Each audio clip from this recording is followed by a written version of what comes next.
Hey, good morning, everybody, and welcome to another episode of The Unlock Show. I'm your host, Tracy Wilson, and you guys are in for an absolute treat this morning with the guest that I have with me.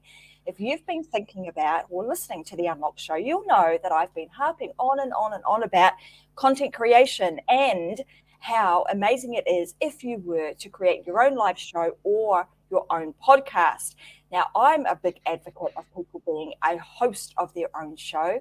However, there is another way. So if you've been thinking, gosh, I'm not quite ready to jump in, go the full hog and create my own show and be the host of that show, but I might like to be a guest on podcasts, but wondering how the heck do you do that? Is it really worth it? How do you get on some big named podcasting shows? Then today's guest is going to spill the beans on all of that. You are going to want to listen up. So my very special guest today is Jason Saccone. He's a creative professional, an amazing podcaster, strategist, specializing in podcast guest optimization. So like I said, if you're thinking about wanting to be a guest on podcasts, he's your man. He's the founder of Saccone Consulting, in which case he helps brands and professionals get booked as guests on top ranked podcasts. And he also helps them leverage authority building power of the podcasting platform. He's also the host of Evolution of the Brand, a podcast featuring stories and strategies from self-defined professionals and leaders. So a huge big welcome to you, Jace. Great to have you here on the show. Can't wait to unlock all of the knowledge and experience that you have when it comes to being able to amplify people's mission and their message through utilizing, this platform that we have, which is podcasting, right? So welcome. Well, thank you for having me, Tracy. I'm really looking forward to sharing all this great information with you and all of your great listeners. I think we're going to have a lot of fun today. Everybody's going to learn a I lot. I promise you that. I have absolutely no doubt. If Jace has come to me, one of my team said you're going to really enjoy having the conversation with Jason today. So I want to make sure that in every single episode that you guys know when you come to the Unlock Show, you're going to get actionable steps and tools and resources. And like every other show, today is full of those. So I know that Jace is going to bring it when it comes to giving us actionable steps. But let's kind of do a little bit of a deep dive. Let's go back in time, and maybe Jason can tell us a little bit about how did you even get into this podcasting space, and why was it that you've gone down the path of like, I know the way, you've got to be a guest on people's podcasts. Like, how did that all come about? It's a fun story. I started podcasting back in 2015, and podcasting was coming into its own. I think it still to some degree is coming into its own. There's few million podcasts out there. Many of them haven't produced new content in the last 90 days. The statistics are varying depending on which publication you look at. But overall, there's still a lot of room for growth in this space. But I was in the craft beer industry at that time in 2015, and I had launched an app here in Pittsburgh, Pennsylvania, where I'm located, that was designed to help connect beer drinkers to different events, different things that were happening around town. Different businesses were getting involved. They were really excited to join me in this venture to see what we could do to just amplify the message and really blow some things up and get people's exposure grown in the city. And when I launched the app, I had this guy start trolling me on Twitter saying, "Oh, this is terrible. This is never going to work, blah, blah, blah, blah." And I wondered, well, what does this guy do? Why is he bothering with me? What does he do for, I don't know, a living? But overall, I went and looked at his Twitter profile, and he hosted a beer podcast. And I decided, well, this is what we're going to do. My friend and I have been talking about doing a podcast. We couldn't land on an idea. And I called my buddy up. I said, I've got our idea. This is what we're going to do. And we're going to do it better than this guy. Mm-hmm. And we took about 2 weeks to get equipment. We did no planning. We sat down in a noisy bar to record our very first episode. I didn't even have a microphone stand. I had the styrofoam, the protective styrofoam that the microphone came in. I shoved my microphone into the styrofoam and used that. We did no editing. We put it out on the internet, and it was garbage. It was terrible. And I can say that, I mean, as we progressed and the show went on, we got better, and it rekindled a passion for me. And when I was in college, I had a radio show. I absolutely loved it. And I lightly looked into pursuing it as a career once college ended. and it didn't pan out. And it was probably a good 13 years until, between leaving college and getting back into podcasting. And I just discovered that this is just as fun as it was, if not more. And I want to get better at this. So we took that podcast as far as we could. And then I launched a second podcast. And in the midst of doing that, I looked at everything that was going on and said, I feel like this is really where I want to be, but I want to get better at it. So the podcast that I had just launched, I shut it down and decided to just take a year and a half off and study. And I didn't really say, okay, it's a year and a half. This is how long I'm going to take. That's just how long it ended up being. But I took some time to listen to other podcasters. I listened to radio personalities, people on television, newscasters, sportscasters, ultimately just to see how they spoke to the camera and how they conducted themselves in interviews and when they were on the microphone. And I really learned a lot and felt that all of those skills, I could take the things that I liked and bring them into what was my voice and how I projected myself on podcasts. So jumped back in and things really started taking off. And then it was before the pandemic, I had started working with a friend that wanted to launch a show. And he told me, look, I want to do this, but I'm really not sure how. Can you tell me what I'm in for? And I said, sure, I'd love to. And I gave him a rundown. And as I was explaining all of the things that go into producing a podcast, I felt like I was scaring him a little bit because there really is a lot to it if you want to be successful. By the time I got done with my spiel, he was like, wow, that's a little bit more than I thought. So I said, yeah, it's pretty intense. And this is why a lot of podcasters don't get beyond 7 or 8 episodes. They get started, realize how much work is involved, and then say, whoa, this doesn't fit my schedule. This is way more intense than I thought. And they walk away. So I said, listen, why don't we partner up and I'll help you with the production side. I'll take care of editing and you just have to record and I'll do everything else for you. And he loved that idea. And that's really what started everything. So I started working with him, started working with some other people. And then in the midst of doing all that, I discovered how the guest spot really is this really important, critical element to a podcast. And I wanted to start helping people get booked on the right shows so they could build their brand and get their message out there on podcasts that they already had an established audience, and it would give them some targeted potential customers to talk to. And in doing that, I discovered that some people have that gift of gab. They can do this naturally, but others really need some coaching and training to do it right. So I developed a training program that really shares all the ins and outs of how to do this successfully. And that's what I've been doing today. So in addition to that, I host my own podcast, and that's pretty much everything in a nutshell. I absolutely love it. And, your story reminds me very much of it's very in alignment with even Gary Vaynerchuk's kind of story, him starting out working with his dad, selling his dad's wine. And then all of a sudden, hey, I've got to get my message out there. I have to amplify this. What am I going to do? Go to video or some way of being able to tell your story.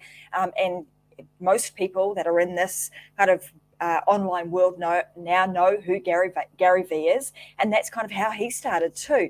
But I love the fact that when you started out, hey, I'm just going to give this a go. Don't have to do anything fancy, but then realizing that I want to up the ante on this. I want to improve what I'm doing, but then not just going out and improving it by kind of learning from yourself, but actually spending the time to go and research and listen and watch other podcasters, because I think whether it's a podcast or whether it's, a live show like this, there's a lot to be learned simply by, listening and watching what actually happens, from the camera work to how the use of the mic, the projection of voice, all of these different things that a lot of the time, starting out, you don't even think about, but as time goes on, they become pretty important. Right. So let's talk about, you sort of touched on this, and the fact that the podcasting space has got such an opportunity right now. Why it's been around for quite some time. Why do you still think that podcasting is still a really I'm going to say lucrative, a great opportunity for people to be able to get their message out there? Why do you still say that today? There's several reasons, and it really depends on which way you're coming at it. If you're coming at it with wanting to launch your own show, when you compare the number of podcasts that are available to the world versus the number of blogs or the number of YouTube channels, the number of podcasts is just a fraction. And Mm, a lot of people think, well, this is getting really saturated and I don't know if it's right for me because there's so many podcasts out there. There are, but you have to remember that your voice is unique, your message is unique. So if you can commit to doing a podcast, you should absolutely do it because it's a great way to communicate. It's a great way to position yourself as an authority and an expert. And it's a great way to network. And if you have mm, time to do this, starting a show is great. If you don't, and this is what I tell everyone, if you don't have time, it's okay. You don't have to have your own podcast. Be a guest on other shows. And mm. the opportunity for that is just as enormous because there are new people coming in listening to podcasts every day. Podcasts are getting more authority in regards to search results. When people do search results or are looking for answers to the problems that they have, Google will sometimes spit back podcasts for them to listen to. Mm. So there's another way to get discovered and another way to have your message heard by an audience that is looking for exactly what you offer. So if you put Absolutely. yourself, I'm sorry. Yeah, I was just absolutely. So you're saying if you Mm-hmm. put yourself out there, the huge amount of opportunity that exists, yeah? That's right. Yeah. I mean, Mm, and that's just a small element. And the big companies, not big companies, small companies, you name it, they're using the podcast platform for advertising now because podcast listeners it's been proven more of them listen to ads all the way through and actually make purchases based off of things they hear on podcasts. mm. So it's a good medium to be a part of in one way, shape, or form. It really comes down to what your goals and expectations are and how much time you have to commit to being a part of it. But you can win on this platform if you do things right. And I think that's really interesting too, because you're saying, you know, people committing to having their own show and being, you know, the host of their show. Yeah, there's a time commitment associated with that. I mean, huge amount of benefit that comes with it. But if you're starting out and you want to dip your toe in the water, or even if you want to go the full hog and really set yourself up so that you're not having to do a whole lot of that legwork, so to speak, in the setup and you know, production and editing and what have you, you could just simply get started by being a guest on other people's shows. And I want to kind of do a deep dive on that and, you know, give people some tools and resources and know-how of how to go about doing that. Sure. Now, you also mentioned that there are the number of podcasts that get started, and what I found is fascinating when I started in this space too. It's the same kind of thought pattern, right? Gosh, it must be saturated. There's so many podcasts out there. And then when you actually start looking at the statistics, like Jace was saying, that, you know, a lot of people get started, but most people never ever make it past about the fifth or sixth episode. So if you're someone who can make it past that, then you are likely to be in the minority of podcasts. And as you know, pretty proud, I suppose. Went back and had a look at how many episodes we've done with the Unlock Show. And I think we're knocking on the door of 200. So it's like you say, it's one of those things that you make a commitment to and you just do it. You know, you schedule it into your diary and you make it happen. Mm-hmm. So let's talk a little bit about, you know, okay, so I've decided I want to start being a guest on other people's shows. How do I determine what I should talk about is probably the first thing, because I think a lot of people kind of go, yeah, I want to do it, but what are how do I come up with my topics or my, you know, the things that I'm going to speak about that are going to appeal to somebody else, so they actually look attractive to somebody to have on their podcast? Sure. I think that you have to understand what your passions are, what your skills and expertise are, because when you really hone in on those, that's typically something you could talk about if nobody was in the room listening to you. You could pretty much just go on and on and on, and it wouldn't matter if you had an audience or not. So if you're in a specific industry or niche, knowing exactly what you're good at is the best way to start, because you do have something to offer. Because a lot of people will get hung up thinking that, oh, well, somebody else has already said this and so said that. What do I really have to offer? The answer is you have your own unique perspective to offer, even if it's something that somebody's already said. None of us are reinventing the wheel. We're putting our own dynamic spin on it, but people are attracted to other people that tell a good story, that are compelling, that position themselves as someone that knows what they're talking about. And that's the type of person that, personally, if I'm looking at it from a consumer side, that's who I'd like to do business with. If I'm going to the doctor to have surgery, I want to have the best guy or girl in the house. I don't want to have the person that barely made it through med school and is struggling to spell the word scalpel, let alone use one. So if you go on podcasts and position yourself as that expert, as that resource that's going to help somebody, that's going to let somebody know that you're a good person to turn to. That's always going to give you subject matter to talk about, because good podcasters know their job is to create content that's going to make others listen and then stick around for more. And when they stick around for more, they keep getting that impact, and then they start telling others. And that's how you grow an audience. So if you start thinking about the expertise that you can bring to the show based off of what you're passionate about and what you do within your company or within your brand, it's always going to give you something to talk about. Absolutely. And I know I've spoken in previous episodes about, how to come up with content ideas. So I'll actually find those episodes and I'll pop them into the show notes for today, because I know that's a sort of one of those spots that people go, oh, I don't know, what am I good at? How do I come up with those things? And how do I then turn them into topic ideas? So once I've kind of determined what am I good at and what am I going to speak about, what are some of the, I suppose, the most important aspects of what I need to bring together to make me look good so that somebody else wants to have me on their podcast? What are some of the things that I'm going to need to have? Well, it all starts with being rooted in value. You need to understand that your role as a podcast guest is not to show up on any given show and go into sales mode, because nobody is listening to a podcast for an infomercial. And that's really what it comes off as if you go into sales mode, and it can be incredibly hard to listen to.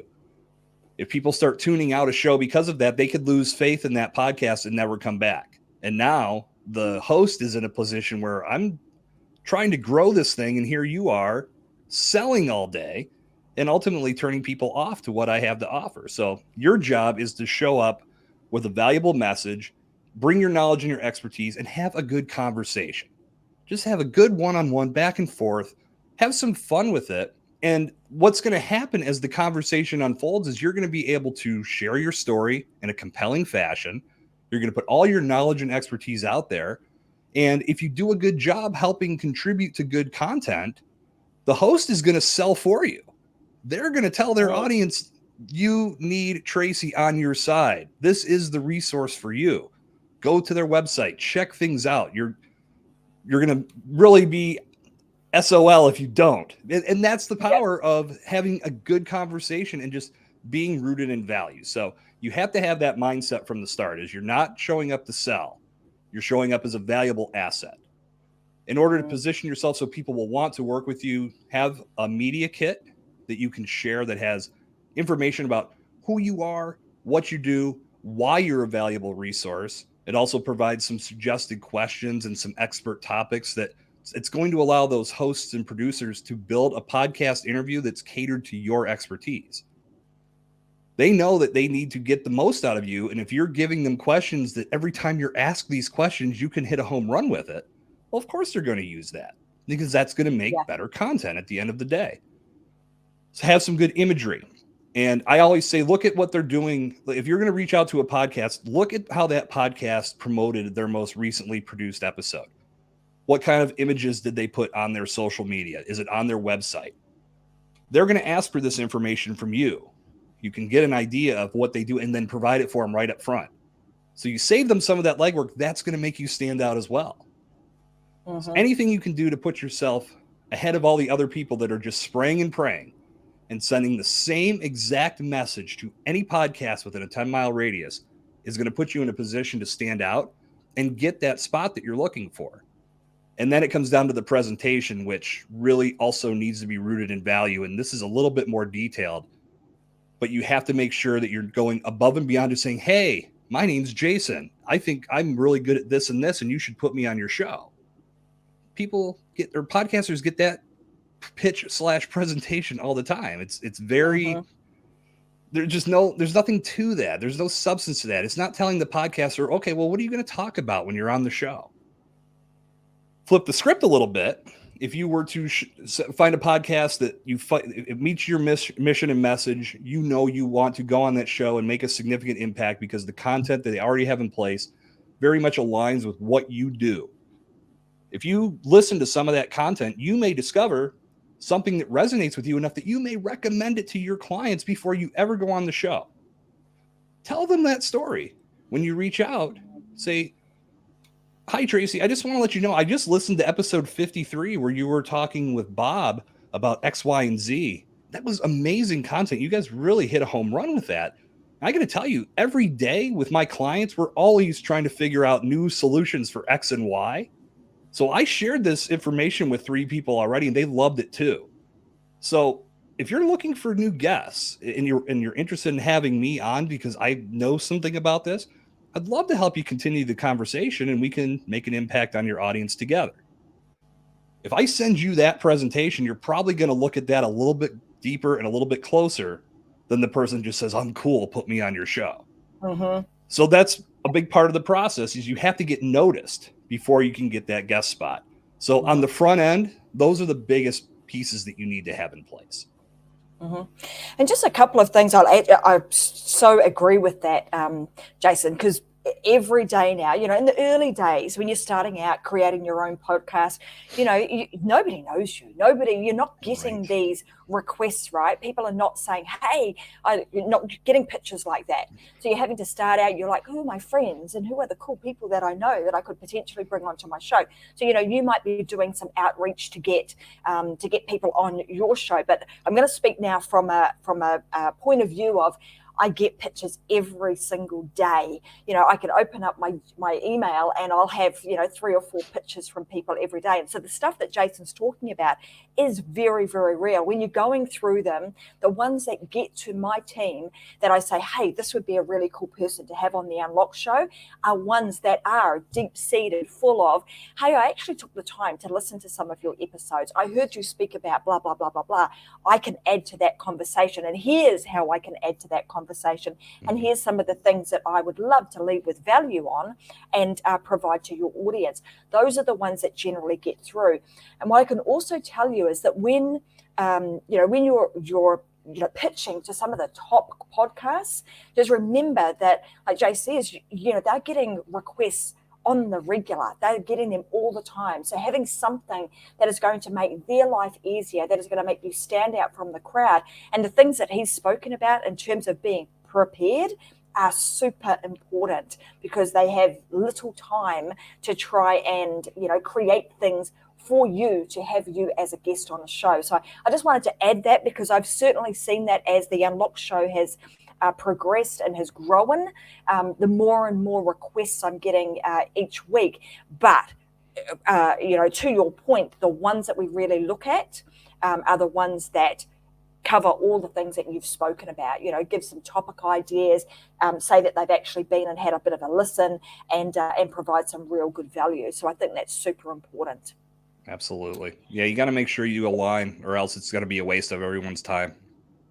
Totally, and it makes it difficult for the host and you to have a good quality conversation because you're kind of not on the same page.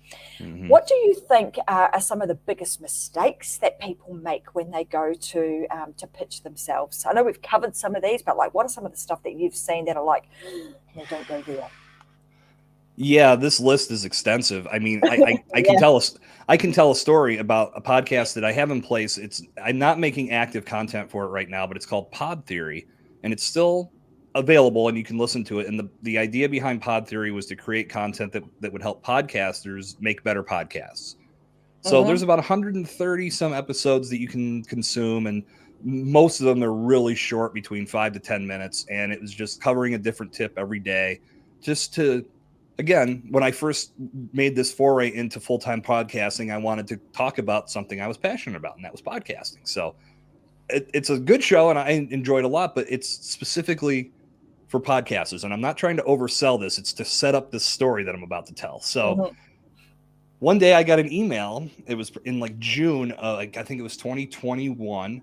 I got this email from a gentleman who the email literally said, not even like, "Hey, Jason," it started with this.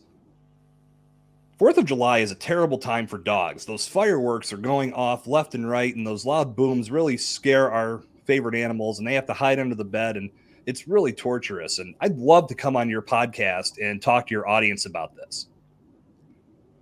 So I'm like reading this email saying, I don't have a dog podcast in any respect. Why would I have you come on my show? Now, granted, I can feel sympathetic as a dog lover because I know that they hate fireworks and that's not the best time of year for them. But my audience isn't coming to my podcast to listen to dog caring tips. Like, why aren't you reaching out to podcasts that are about pet care or about dog lovers or something that's more in the ballpark? I mean, we're 20 yards off the reservation with the content I have versus what you want to talk about. People do that all the time. And that's the thing. When I saw that, I mean, I sent that to some friends. I said, this guy probably sent this exact same email to 200 people today. Didn't look at who the podcasts were. He just saw a podcast name with an email and he sent the request. Maybe one person will respond. That's such a waste of your time. Because, again, if you're not reaching out to shows that align, then there's really no reason for that person to bring you on. Also, in addition, I wasn't having guests at that time. I started working in guests later, but at that time, it was just me solo for 5 to 10 minutes. So, again, people reach out to shows that are solo format thinking that the podcaster is going to change up their format just for them. Newsflash, they're not. People do solo formats for a reason. There's a lot of great solo format podcasts out there, and they're probably in no mindset of thinking, oh, well, this person looks so good, I have to change my entire format and approach to bring them on. No, don't waste your time. Do some research, listen to some shows. I have a process that I go through to make sure that before I ever reach out, that I know it makes sense for me. Obviously, I make sure they accept guests, because if they don't accept guests, why would I bother? Then I look to see if they've produced content in the last 30 days. People do that as well. I have some clients or past clients that aren't podcasting anymore, still getting requests for people to come on the show. Like, they haven't had content in months. Why would you think they're going to have you on the show? They don't even have new content coming out right now. So make sure new content is coming. I have a 30-day window. If a podcast hasn't produced content in the last 30 days, I move on. Now, I may come back later because maybe they're just on a break. But for now, I know that this isn't going to serve me. So I move on to the next step in the process. And that's to look at the cover art and the description of the show. Is the cover art aesthetically appealing? Does it grab your eye? Or was it just a couple clip art design or clip art images thrown onto something in Microsoft Word?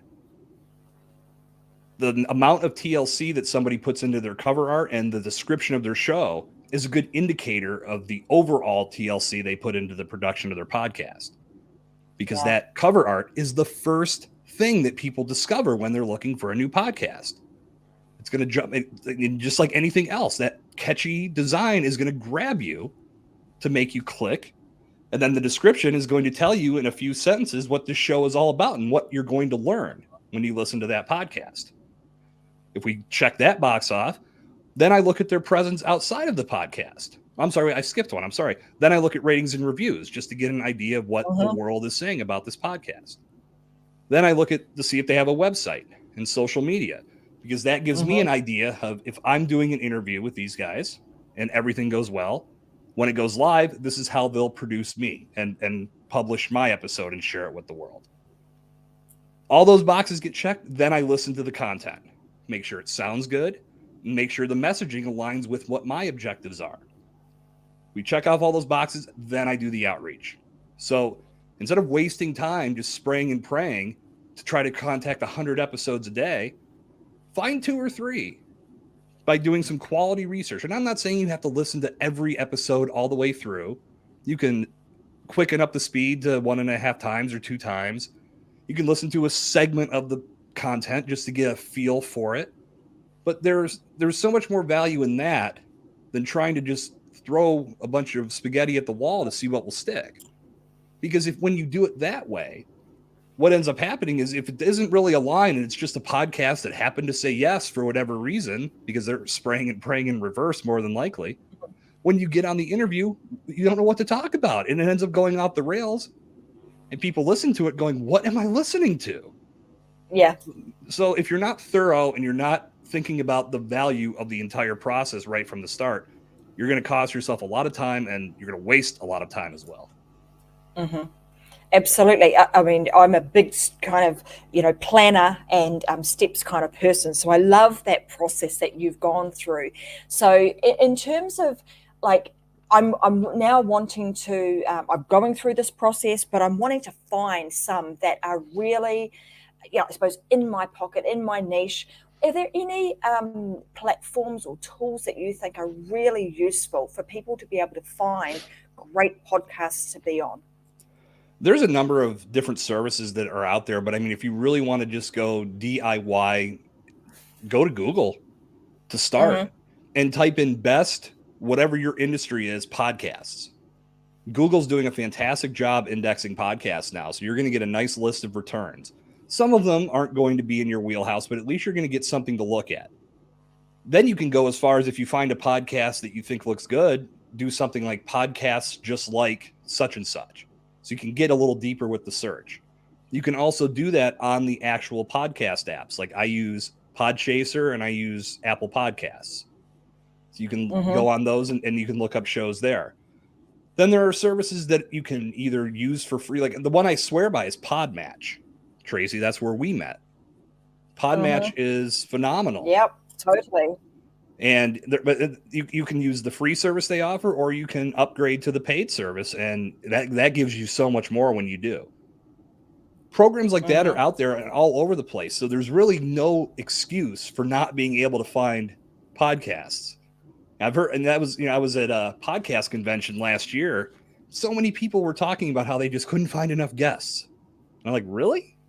I mean, are you getting out of bed?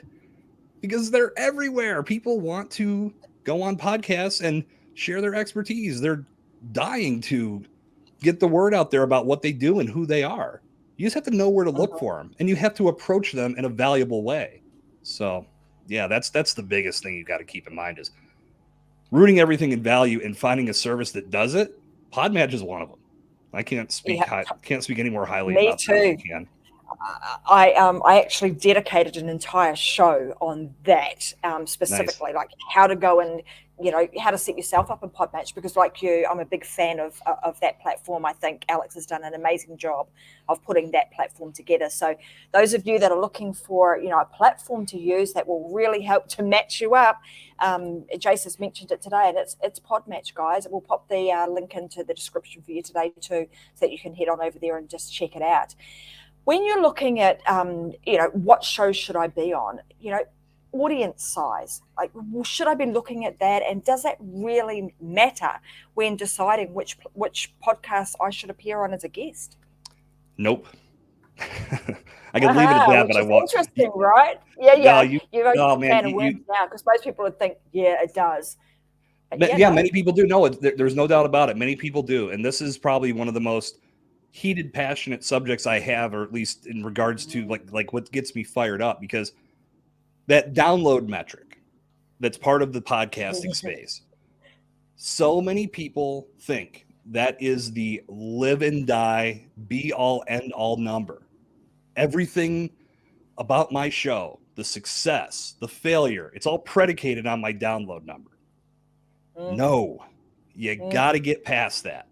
As a guest looking for shows, you got to get beyond how many downloads a show has. I had a guy come on he reached out to me. My show was 4 weeks old.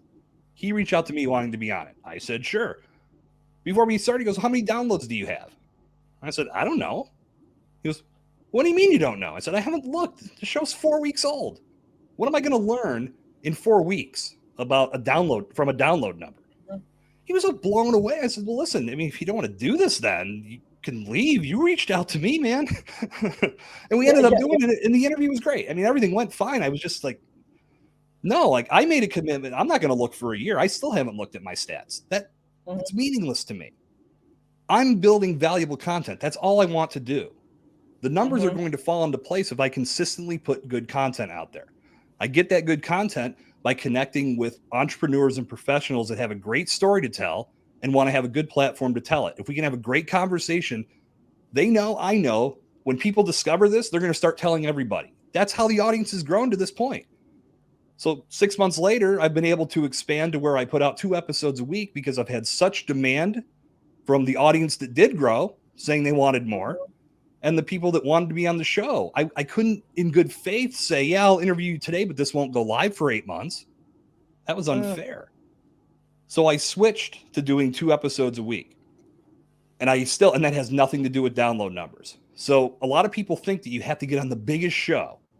When I get into podcast guesting, I'm going to go on Tim Ferriss, Amy Porterfield, Joe Rogan, and we'll get Yeah. Howard Stern in the mix too. Mhm. You're not doing it right because those audiences are they're very broad. There's not a lot of targeted ideal customers in those audiences for you. Now you may have a few, there's no doubt, because there is massive audience size there. However, you can get more value from a smaller podcast that may have a few hundred downloads or a few hundred listeners, but all those listeners are targeted. They're coming to that podcast for a specific reason because that host has very niche content. So if you Mhm. find podcasts in your space that are talking about what you do, talking to those people is going to get you much more in regards to results than trying to go on the biggest show in the world. Plus, Mhm. if you're just getting started, you're probably not good at this yet. We all Mm. have to start somewhere, and the best way to improve is to continue telling our story, getting on the microphone, and getting better at our craft. As you get better, that starts to get noticed and your Yeah. reputation starts to grow. Now the bigger shows might start to take notice of who you are and say, "I like how you talk. I like how you tell your story. I'd love to bring you on the show." So you got to be in a position to know that you have to earn it.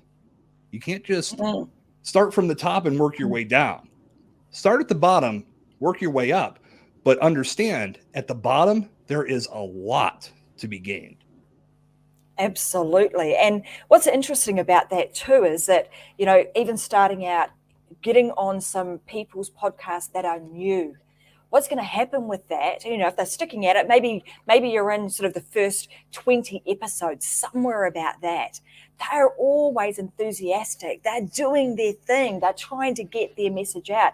So the likelihood of you actually getting really good exposure to a very specific audience is extremely high, because that podcaster in those early phases or the early stages of their podcasting, right, are super enthusiastic, are excited about what they're doing. They haven't, you've got them before they've fallen off the bandwagon, but also you've got them past that kind of that critical hump of 5 or 6 episodes where you know that they are doing it consistently. So I Mhm. think there's a lot of merit in actually, getting on some early stage podcasts to talk about, to really share value and add to the conversation for their particular audiences.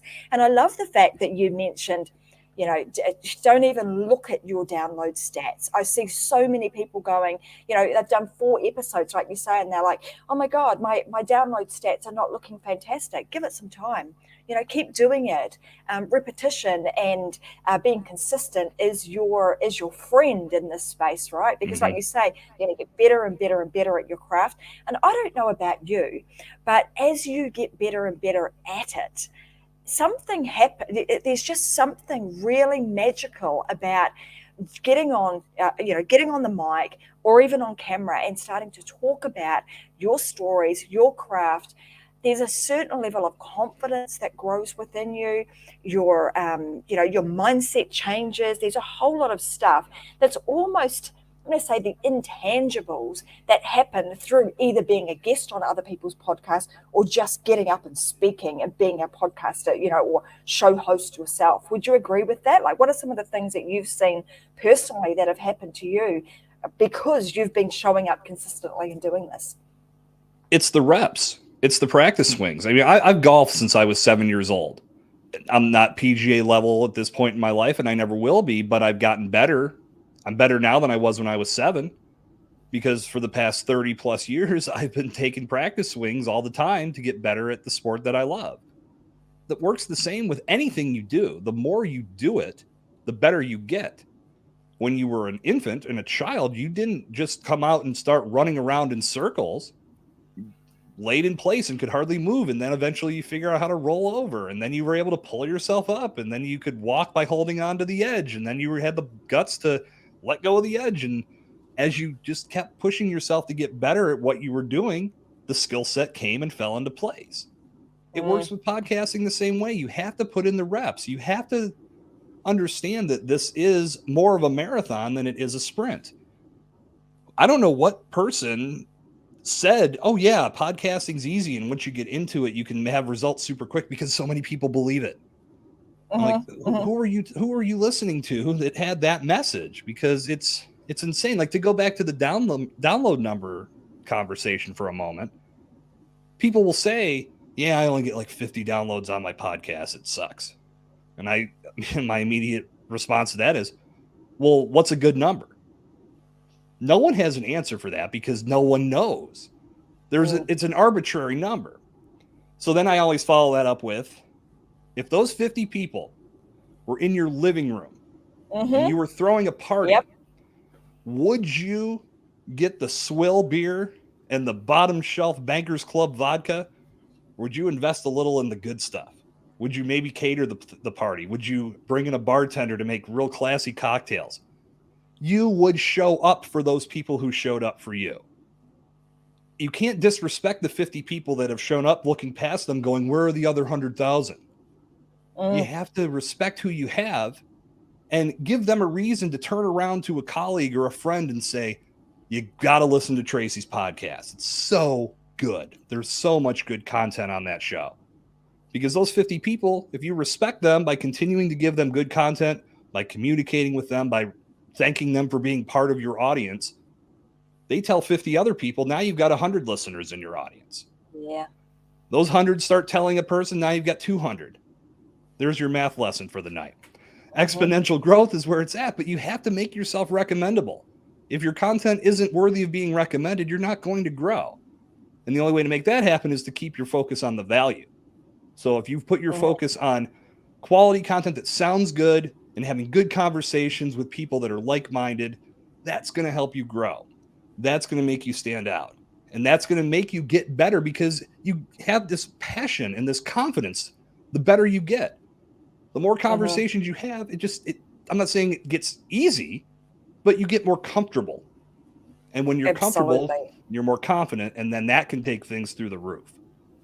Absolutely. And I love, this whole concept of, create, what am I going to create? Am I going to create my own show, or am I going to be a guest on others? And just going at it from a place of, what's my intention here? My intention is not to get onto these, and because I think a lot of people start or wanting to do this craft because I want to make sales. I'm doing it because I want to grow my business. And yes, of course, that's going to come with time, but you lead with, like, as you say, you're going to lead with value. What are the things that my audience would want or need right now? And maybe it's one of those times where we go back in our own journey and go, what did I want or need at that time? What was it that I was searching and looking for? Because more often than not, your audience will be at that point somewhere in your journey that you've already been, that you can actually add value, give them the, tools, resources, knowledge, even some of the pitfalls, some of the things that maybe don't do this, because I went down that hole and that didn't work so good. Some of those things to avoid on their journey. And when you do that, and when you come at it from that place, like Jason's saying, is that you are going to end up with loyal followers that are going to want to listen to you. And more often than not, they'll listen to one episode, right? And if they're interested in that particular subject matter, and this is the feedback that I've got, is people will say to me, hey, I watched such and such and such a show. I watched one. Oh, and then I went on down some more, and I watched the next one and the next one. And they'll end up binge watching or binge listening, I should say. And that happens a lot, right? Once you kind of get your hands on a podcast that you like, you're going to listen to a lot of it, and you get to know that person, like that person, trust that person in a really, I'm going to say, intimate way, because they're in your ears. You nailed it on the head. And that's yet another reason why you can't get hung up on the download metric, because that number is always growing. It's funny to me how when we put out a new episode, you think about the dynamic of someone that's posting their freshly made content, their brand new episode that just went live this morning on whatever social media platform they're a part of, on their website, wherever. They are ecstatic. You got to listen to this episode. It is so good. This is the greatest content of all time, blah, blah, blah, blah, blah. In 2 days, they're like, done with this. It's on to the next episode. And then you rinse and repeat. I understand that you have to get behind your new content, but you shouldn't be less excited about episode 1 when episode 50 goes live. It's all part of your catalog. It's all part of this great piece of content that as a whole is presenting something to the world that they can learn from. And it happens exactly like you said, Tracy. You find a podcast, you listen to the most recent episode, you're hooked. You love what you heard. The first thing you say is, wow, if this episode was this good, I bet everything else is too. I'm going back to episode 1. Start playing catch up. So now you've got this person in your ecosystem. The more people you have doing that download number keeps going up. So if you are going to look at download metrics, don't look at just the most recent episode. Look at your whole catalog. That's what you want to build the performance on, because the whole catalog is what's going to serve you. Yeah, like I said, yet another reason the download number, screw it. It's irrelevant. Totally. And a lot of people can be put off because they're like, oh, nobody's listening. When in fact, what you want to look at, in my opinion, is sort of the trend, what's happening over time. Have you got enough content in the bank to even see, is there a trend here? And if your trend is going up, hey, kudos to you. You're doing a good job. Exactly. That's a good sign. So, I can't speak highly enough or encourage people enough to just get out and speak. Just talk about your experiences. Because like Jason said right at the beginning, you have a unique spin on what it is that you do and the way in which you do it. And other people are going to want to hear and listen and potentially do what you do. So I think it's podcasting and doing a live show is, in my opinion, has been the number one thing that is actually, even though it takes a bit of time, it's actually saved me a whole heap of time. Because prior to doing this, what were we doing? Trying to figure out how to post this on Facebook, this on Twitter, this on LinkedIn, this on all the different platforms, trying to create all of this different content. Whereas creating a live show or a podcast, there's so many things that you can recreate out of just one episode. I mean, out of this episode, as I was saying to Jason, it'd be the same. Out of a podcast or a show episode, I'm pulling 50 pieces of content from this sort of stuff. There's no way in the world I would be able to create that amount of content by trying to do it in single motion. It just wouldn't happen. Right. So I want to know, before we kind of wrap up today, like to get going and get to figure out how many podcasts should I be doing as a guest? Like what's the norm? Is it one a week? Should I be doing one a day? What's your advice on that? That's a great question. And really, it comes down to the individual. And you should never put yourself in a position to where being a podcast guest is going to be inconvenient. So you have to work with what you can manage. I typically advise to start with one a week. You don't want to do one a month, one every few months, because you really need to. There's a couple of reasons why. There's some log jams that you're going to run into with this space, because podcasters are proactive with the creation of their content. So it may take a few weeks to even get your interview to go live. To get your interview to take place. And then from there, it could be a few months before it goes live. So when do you start podcast guesting? The answer is last month, because you really have to get the ball rolling. And once you get that consistency in place, once shows start popping up, they're going to start popping up all over the place. I typically advise to get comfortable to start with one a week. Just block some time and if you can afford to block an hour a day, because what's going to happen is you may find a podcast that they could only see you on Tuesday at 3:00. but then you'll find another podcast, their time is Thursday at 4:00.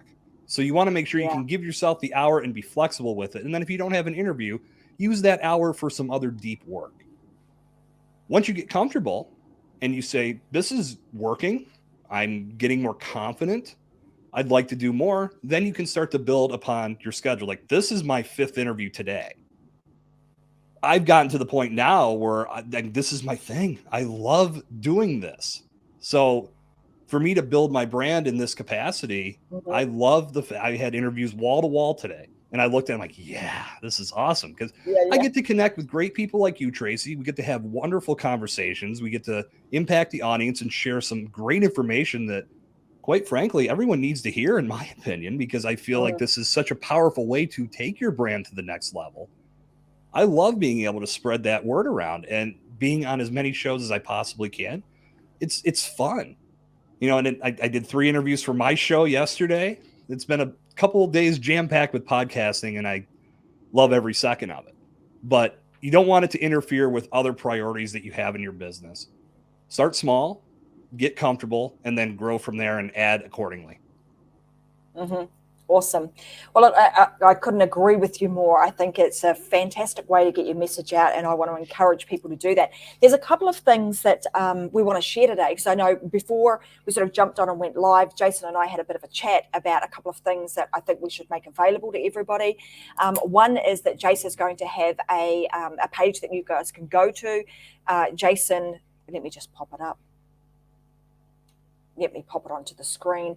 There you go, Jason Saccone /unlocked. And I'll let Jason sort of explain to you what you can find after the show. So not today, but tomorrow. He'll have this ready to go, because it'll have the show obviously on there, and you'll be able to download some other fantastic things. But I'll let him share with you what you can find once you head on over to jasonsaccone.com /unlocked. Yeah, what I specialize in and what I love helping people do is understand the fundamentals of being a value-driven podcast guest, but also providing the tools, the strategies, and the methods to do it well. So when you go to jasonsaccone.com /unlocked, I put together a quick guide called 10 tips for becoming a valuable, fully optimized podcast guest. And in that guide, it's really something that's going to set the table and let you have an inside look at what it takes to really be a valuable podcast guest. Once you complete that guide, I would love to connect with you one-on-one to have a conversation about your goals and expectations and answer any questions that you might have about this type of content initiative. I can say from experience, from working with others, and from just my own experience, it's a tremendous way to build your brand. But I can completely understand that there may be some folks that have some reasons why they wouldn't want to move forward, but I'd love to at least have a conversation to determine if it makes sense for you. So there's ways that you can determine that once you land on my website. But after you're there, pick up that guide. It's free. It's my gift to you. And then you could jump over to the Guest Accelerator page and learn more about my training programs. Beautiful. Well, there you go, guys. I would take Jason up on his offer, but particularly if you've been thinking about this for a while, because I know a lot of you are. Most people think about doing their own show or their podcast for some time before they make the leap. So if that's you, then take Jason up on his offer. Head on over to jasonsaccone.com /unlocked. Again, we'll put this link into the show description, and go and take him up on his offer. Get his free downloads, and if you so wish to continue the conversation with Jason, absolutely do so. There's a couple of other things that I'd like to give you guys. There's also a speaker's kit. I'm just going to pop that up on. Let me just get rid of this one, hide that one. Let's pop this one up. You can go to tracymwilson.com. I've got a bunch of free goodies over there. But if you go to speakers-kit-template, you can download my speaker's guide. That's more so if you're wanting to be a host as well as a guest. And there's a couple of templates there that I think you'll find very, very useful. Again, we'll pop those into the show notes so that you guys can get your hands on those today. Hey, Jace, a couple of things before we kind of dial out for today. Sure. What's the funniest thing that has ever happened to you on a podcast? I would say, it's funny because it happened prior to a podcast, and then because of this, the podcast didn't happen. I'd set up an interview, and this was a long time ago. This wasn't with my current show. This is with a show I was doing in the past. set up the interview. We got everything hammered out about what we were going to talk about. I had shared the link for how to join me. At that point, I believe I was using Skype. And time arrives. I open up the window. I'm waiting for the person to jump on. Here they come, and they're in their car driving and sitting in rush hour traffic. I'm like, yeah, I said, like, wait a minute. Why aren't you in front of your microphone? And well, I got caught and here I am in traffic, but I didn't want to miss the interview. And I said, well, we're not doing this because I'm not going to have audio quality with car horns beeping and car engines noise. It was ridiculous. So we ended up canceling and rescheduling and doing it later. But I was like, no, we're not doing this. And at the end, I laughed, but the lesson I learned was make sure that you're letting your guests know that you need them to be in front of a computer with reliable internet and a microphone so you can produce quality sound, because you're looking to build something that is catering to that listener experience. Nobody's going to want to listen to a guy swearing at the car next to him because he got cut off while he's sitting in rush hour traffic. So that was one of the funnier instances that's happened in my podcasting career. The reason I asked that is, as we were preparing for today, I mean, obviously we're doing a live show here, and I had one of those moments of, oh, did I actually turn my, mic, my camera on or off? Because you can do that behind the scenes. But one of the funniest things that ever happened to me, because we're live, right? A lot of people don't always pick up. Like nowadays, we make sure that we tell people over and over again, it's a live show, so you need to turn up on time, and be prepared for video. But I can recall this one particular time where I had this woman come on the show. She thought it was just a podcast, so wasn't dressed appropriately for us to be on a live show. So she was a little bit taken aback and a bit like, oh my God, look what I'm wearing, and no hair, no makeup, and all that sort of stuff before we got ready to go. But anyway, it was quite a funny instance, and I've had a couple of instances where again, early days, didn't quite have the camera angle right, and this is when my children were living at home with me. But kids walking out of their bedroom half naked, coming on the screen. It's some funny stuff that's happened. But anyway, it's always fun to share those kind of stories. Yeah.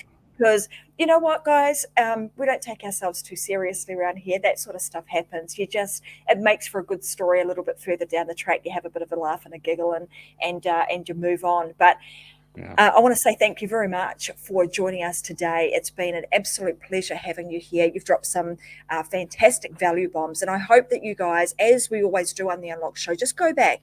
If you listened to it the first time around and you didn't pick up all of the steps that Jace was talking about on what to do to be a guest on a podcast, go back and review those. Look at cover art, look at the descriptions, have a look at ratings and reviews, have a look, make sure that they actually have been active in the last 30 days, and then utilize some of the tools that Jason and I have given you today to do your outreach and get yourself booked on some podcasts. Let's see if you can do one a week, for the next little while, and just see what happens. And I'm sure, I certainly would love to know how you guys are getting on being a guest on some shows. You might even want to apply and be a guest on the Unlock Show. Get on the waiting list and come and be a guest here, and let's have a great chat if you're in alignment with the things that we talk about.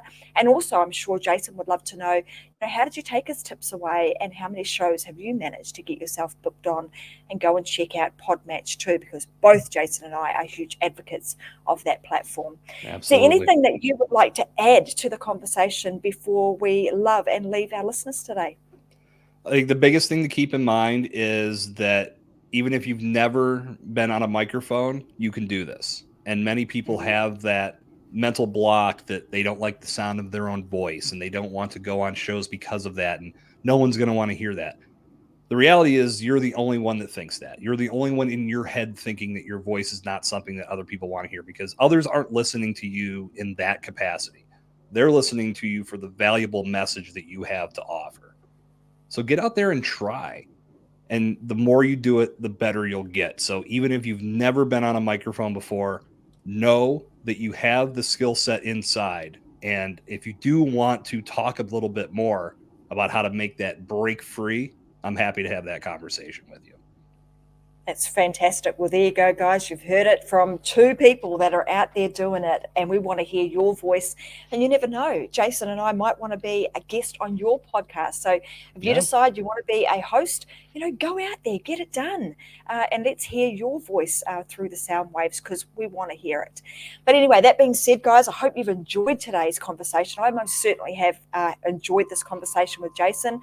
Love talking about podcasting and being able to amplify your voice, and I want to hear you guys getting out there and doing exactly the same. So have a fantastic rest of the week. You guys know we'll be back here live again this Friday, 10 a.m. Brisbane time, and again next week with another amazing guest on The Unlock Show.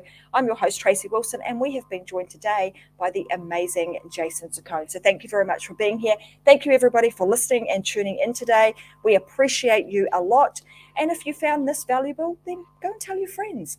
Get them to tune in to the Unlock Show too, and let them hear how they too can use their voice to amplify their message and amplify the mission that they have to change the world. All right, guys, have a fantastic rest of the week, and I'll be sure to see you on another episode of the Unlock Show. Bye for now. Take care, everyone.